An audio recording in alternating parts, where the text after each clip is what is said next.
America বিশাল একটি দেশ। এই দেশে শহর যেমন রয়েছে, তেমনি শহরের বাইরে গেলেই কান্ট্রি সাইড বা গ্রামীণ এলাকাও রয়েছে। এখানে একদিকে যেমন প্রচণ্ড শীত পড়ে, আবার অন্য সাইডে দেখা যায় যে সারা বছরই গ্রীষ্মকাল। আপনি যদি গরম সহ্য করতে না পারেন, তাহলে আপনি শীতল এলাকায় যেমন থাকতে পারবেন, আবার শীত সহ্য না হলে আপনি উষ্ণ এলাকায় যেতে পারবেন। আপনার যদি ইনকাম ভালো হয়, আপনি এক্সপেন্সিভ যে সিটি, সেই সিটিগুলোতে আপনি থাকতে পারবেন। আবার আপনার যদি মনে হয় যে আপনি একটু সাধ্যের মধ্যে বা আপনি কম খরচে থাকবেন, আপনার ইনকাম একটু কম, তাহলে সেটাও সম্ভব। আপনি শহর থেকে দূরে যে জায়গাগুলোতে একটু খরচ কম, সেখানেও থাকতে পারবেন।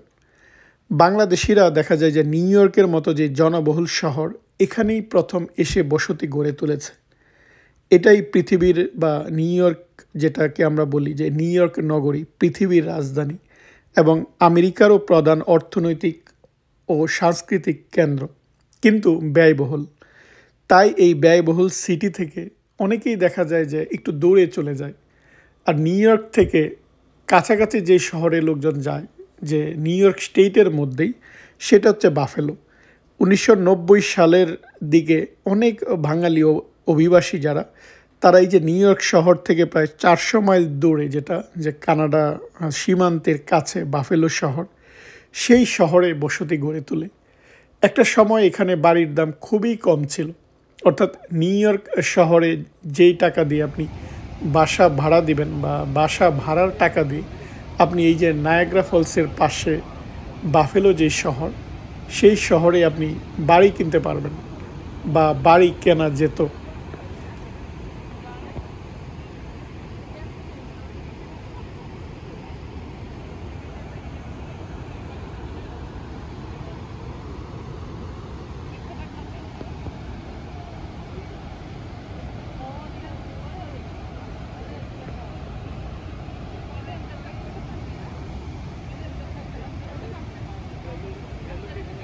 কেন এই বাফেলো শহরে বাড়ির দাম কম, বা কী কারণে বাড়ির দাম কমে গিয়েছিল, বা কী কারণে আবার এখানে বাড়ির দাম বাড়ছে, সেই নিয়েই কথা বলবো আমি আপনাদের সাথে এই ভিডিওতে। ছোট্ট একটা গ্রাম হিসাবে এই বাফেলো শহরের সূচনা হয়েছিল 1779 সালের দিকে। 1825 সালের দিকে এখানে একটা ইরি ক্যানেল নামে একটা নদীপথ চালু হয়, ফলে এই শহরটা জনপ্রিয় হয়ে ওঠে। এমনকি এটা আমেরিকার একটা অষ্টম বৃহৎ শহরে পরিণত হয় 1900 সালের দিকে। প্রচুর মানুষের বসবাস ছিল এবং খুব ব্যস্ততম একটা শহর বাফেলো, বা উন্নত একটা শহর ছিল।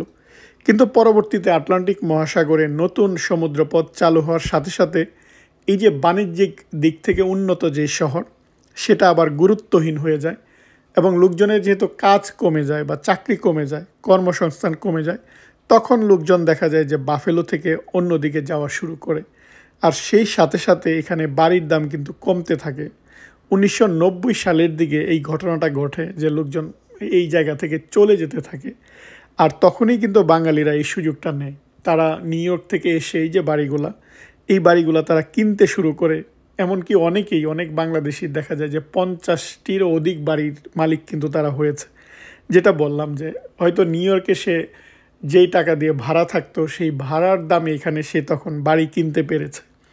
আস্তে আস্তে বাঙালিদের কর্মসংস্থান হয়েছে, বা হালাল মার্কেট গড়ে উঠেছে, হালাল রেস্তোরাঁ গড়ে উঠেছে। এবং এই শহরটা দেখা যায় যেহেতু আপনি কম খরচে থাকতে পারবেন, তাই অনেকের কিন্তু প্রিয় শহরে পরিণত হয়েছে এই বাফেলো সিটি। আমি কয়েকদিন আগে আমি কানাডা যাওয়ার সময় এই শহরে একটু ঘুরে দেখেছি এবং বাঙালিদের যেখানে বসবাস বা বাঙালি যেই জায়গাটায় গ্রোসারি রয়েছে, সেই জায়গাগুলো একটু ঘুরে দেখলাম। এবং আপনার কাছে মনেই হবে না যে আপনি বাঙালি এলাকার বাইরে আছেন, যেহেতু প্রচুর বাংলাদেশিরা এই জায়গাটা এখন ঘাঁটি গেড়েছে বা তারা বসবাস শুরু করেছে। তাই এখন বাংলাদেশিদের একটা প্রিয় এলাকা কিন্তু বাফেলো।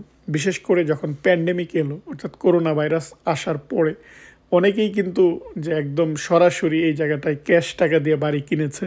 তখনও অনেক কমে বাড়ি ছিল, কিন্তু আস্তে আস্তে কিন্তু এখন সেখানে আবার বাড়ির দাম বাড়ছে। এই যে আমি আসছি আল আকসা যে সুপার মার্কেট অ্যান্ড রেস্টুরেন্টে, এটা আমাদের নিউ ইয়র্ক শহরের ব্রোঞ্জেও রয়েছে। এই জায়গাটায় দেখুন ওরা একটা সুন্দর সুপার শপ দিয়েছে, এবং আমি আসার পর দেখলাম প্রচুর মানুষের ভিড়, বাংলাদেশি অনেকেই আসছে এই জায়গাটায় শপিং করতে। আর নিউ ইয়র্কের যে ব্রন্সের যে আল-আকসাতে যাই, যেই জিনিসগুলাই পাওয়া যায় ঠিক একই রকম, একই বাংলাদেশি জিনিসগুলা, বাংলাদেশি শাক সবজি এই জায়গাটায় পাওয়া যাচ্ছিল। অর্থাৎ আপনি মনে হবে না যে আপনি শহর থেকে দূরে আছেন, শহরের যেই জিনিসগুলো ওই জায়গাটায় ওরা বিক্রি করছে ঠিক একই জিনিসগুলা। এবং এখানেও যেমন রেস্টুরেন্ট রয়েছে, এখানেও ঠিক একই আল-আকসার যেই সুপার শপের মধ্যে আবার রেস্টুরেন্ট এবং দেশি সব কিছু এই জায়গাটায় পাওয়া যাচ্ছিল।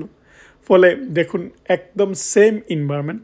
এবং যেহেতু অনেক বাংলাদেশিদের বসবাস, মসজিদ রয়েছে, সুন্দর কমিউনিটি গড়ে উঠেছে।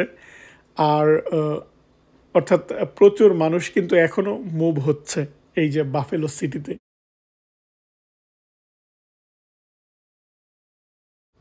প্যান্ডেমিক আসার পর যখন মানুষ ওয়ার্ক ফ্রম হোমে অভ্যস্ত হয়ে গেল, অর্থাৎ আপনি বাসায় বসে কাজ করতে পারবেন, আপনার অফিস যেখানেই থাকুক, আপনার অফিস যদি আরেকটা স্টেটে হয় আপনি অন্য স্টেটে বসে কাজ করতে পারবেন, তখন মানুষ বড় সিটি থেকে চলে গিয়ে দূরের সিটিতে বাড়ি কেনা শুরু করলো।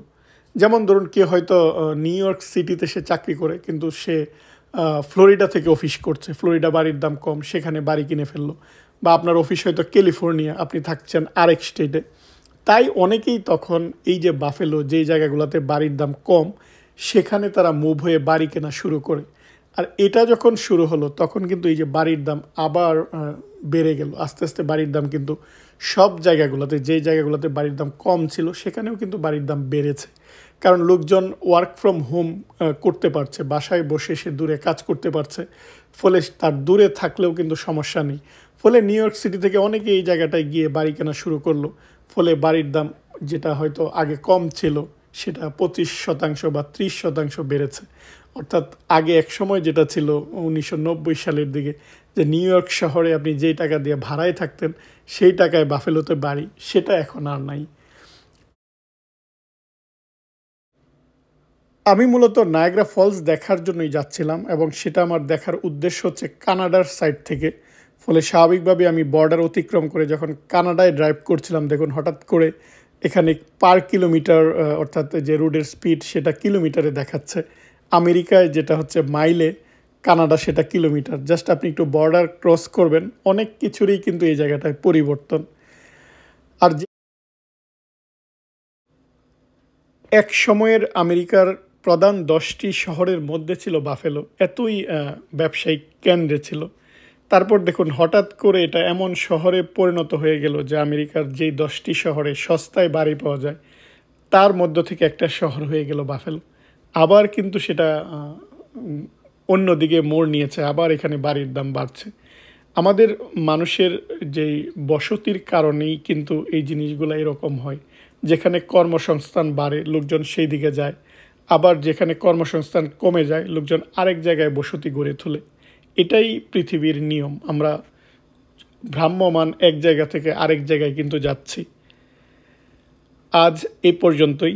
আশা করি আমেরিকার যেই বাফেলো শহর নিয়ে বা বাফেলোর বাড়ির দাম নিয়ে আমার এই ছোট্ট ভিডিওটি আপনাদের ভালো লেগেছে। পরবর্তী ব্লগ দেখার আমন্ত্রণ জানিয়ে আজ এখানেই বিদায় নিচ্ছি। আপনারা ভালো থাকবেন। আল্লাহ হাফেজ।